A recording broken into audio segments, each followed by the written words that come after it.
what you do. Set those hooks with a trick or two. You gotta go late, not too early. If you need help, call Catfish Charlie. Catch 'em, Catfish Charlie. Find him in his boat or cooking at a party. Running those truck lines, stretching that ollie. Catch 'em, Catfish Charlie. Catch 'em, Catfish Charlie. I'm going to have to apologize for all that racket going on over there from the star. I was trying to get my headphones.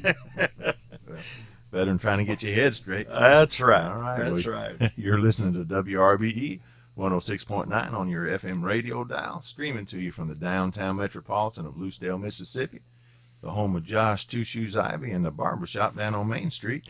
I'm Pastor Dale, and I'm here to introduce the star of the show, Catfish Charlie. I There hope you y'all go. are doing great. Thanks for being with us this morning. Who would we ever thought we'd have a show where the star was named Catfish Charlie? Well, I guess that's what you call a reality show. You know, That's as real People- as it gets right there. people listen because they wonder where they get people like me. You know what I'm saying? Yeah. I know what you're saying.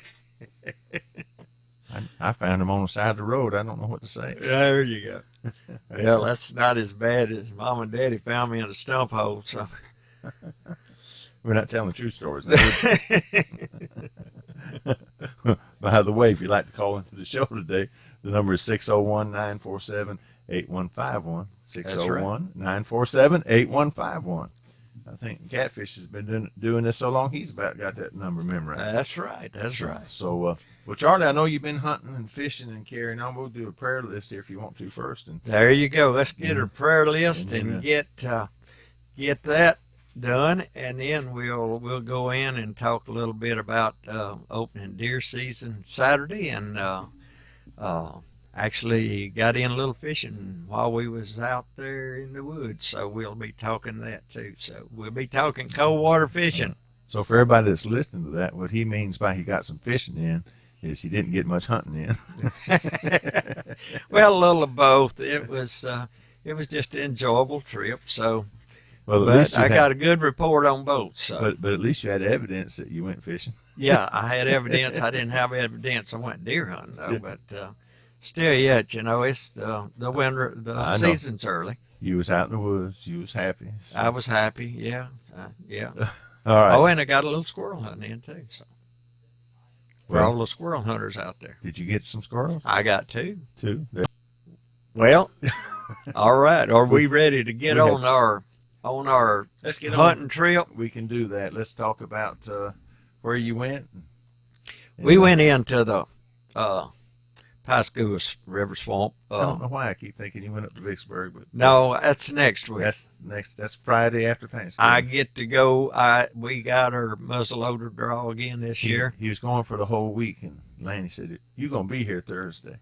And so then he figured out how to get going on Friday. So, Yeah, well, I had to do opening deer season. It opened last Saturday, and I've been hearing a few reports of people doing a little bit. Of course, Saturday morning we woke up and it was raining, and I would go out whether it was raining or not, but I said no. I said I'm going to lay right here. I'm staying in my sleeping bag. Y'all just go on if you want to. And, well, Charlie, he went out. He said, I'm going out and walk around. I said, okay. It wasn't but a little bit. I heard a door opening. He was coming back in. I said, I thought you was going hunting. He said, I was, but he said it got harder. So anyway, we basically didn't even hunt any Saturday morning. We went out to the food plot and Saturday afternoon, but we didn't do any good.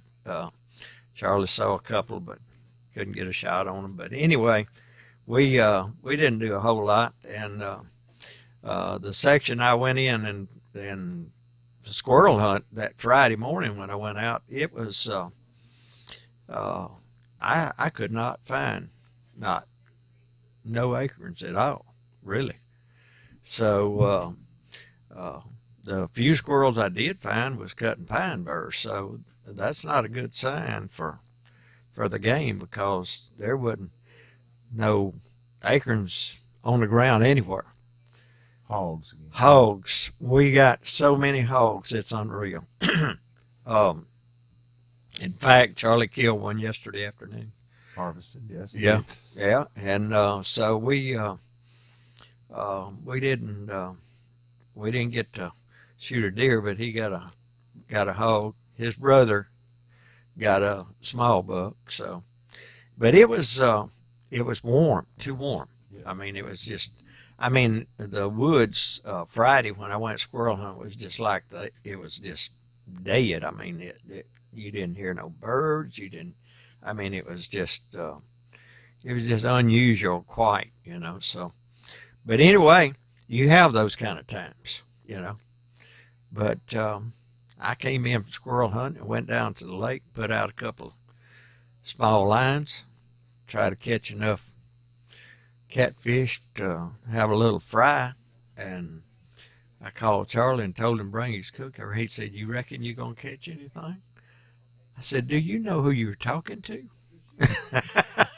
"You're talking to Catfish Charlie." "Or what do you mean? Are we going to catch anything?" What is that verse? Pride cometh before destruction.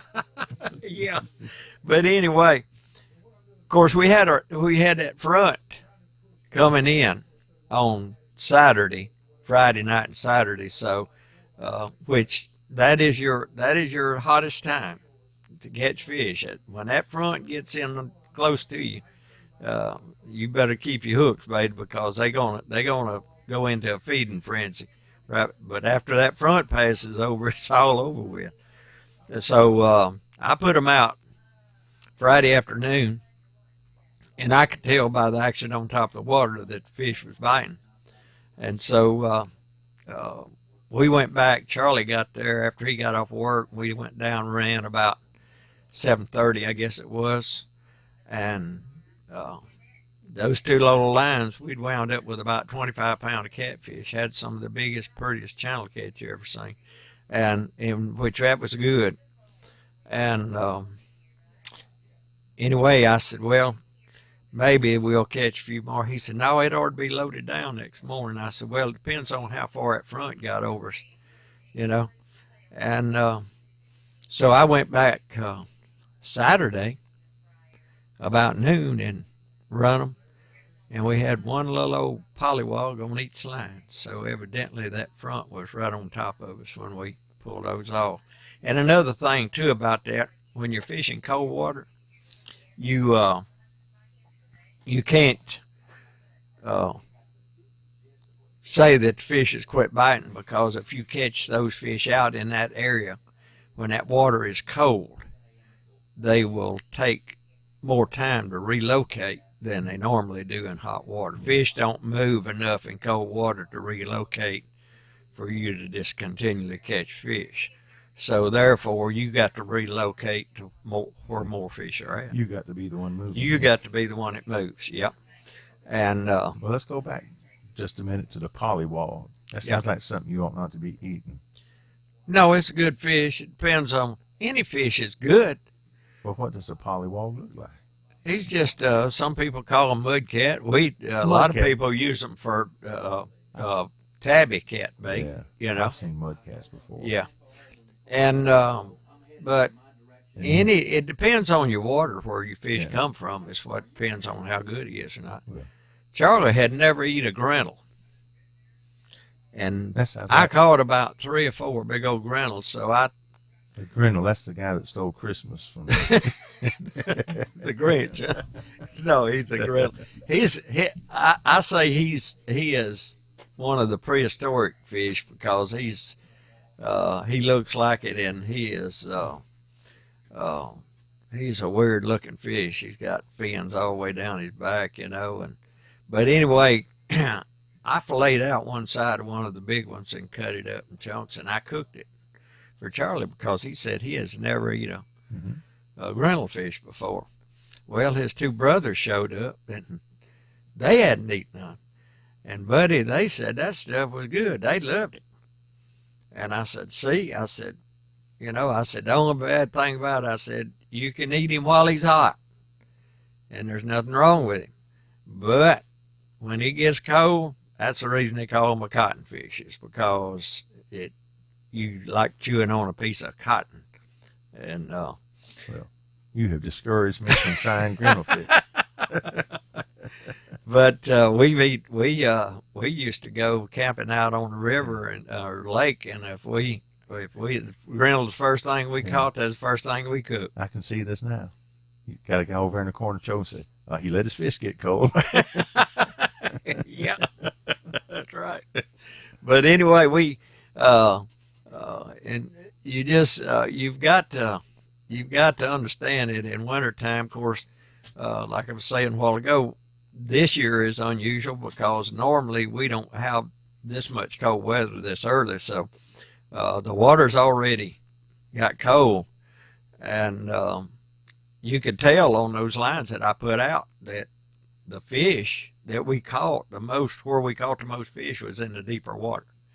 So if you're going to fish in a lake especially, you need to find the deepest holes and fish the deepest holes, because that's where they're trying to go down to warmer waters. You would think that the cold water would be on the bottom. You would think. In the summer when you dive down, the cold water is on the bottom, but it's not as cold as it gets when there's ice on the ground. This is not right somehow. It flies in the face of science. Right. Yeah, it does. Because, in the summer they come up and in the winter they go down. That's, I got you. So that's kind of crazy, because it looks to me like it'd be going down in the summer to get the cooler water, That's what I would think in the winter that top layer of water where the sun is hitting would be warmer. And they probably do during the day, but come night they go back down when you're fishing. I put a little bobber and my hook right under the bobber. Yeah. Just throw it on top of the water. Yeah, there you go. And in fact, it warmed up the other day in the pond behind the house. I noticed when it got so hot, the bass went to striking like crazy out there around those lily pads, Yeah. So lily pads. Yeah. Never put lily pads in your pond. I didn't put them in. I know the neighbor The did. birds did. So. I hear you. But anyway, we had a great time and got to do a little hunting and a little fishing and all that stuff. But just remember, you fish your deepest holes. And I actually got this in my Danny Summers report that we'll be coming up with on Saturday morning. So give you something to listen to on your way to go fishing. That's right. Or hunting. That's right. What's going on? Well, that'll be a good If thing. you didn't know some of this stuff, maybe it'll help you out. That's what we're here for. No, we'll get out there and be so confused. Was this deep time or was this shallow time? Where is the front? Yeah. Pressure is what you got to watch for. You got to watch for pressure. Don't forget your pressure in the wintertime, because that's crucial too. 29.9 today. 29.9. See, it's good fishing today. Yeah. They biting. Yeah. Anywhere you got 30 point or lower after you drop into your 29s, it's good. And you can catch fish fair up to 30.5 or 6, but it's better if it's somewhere around 30 point or lower and steady. You know what's funny about this? We did this once on the show. Yeah.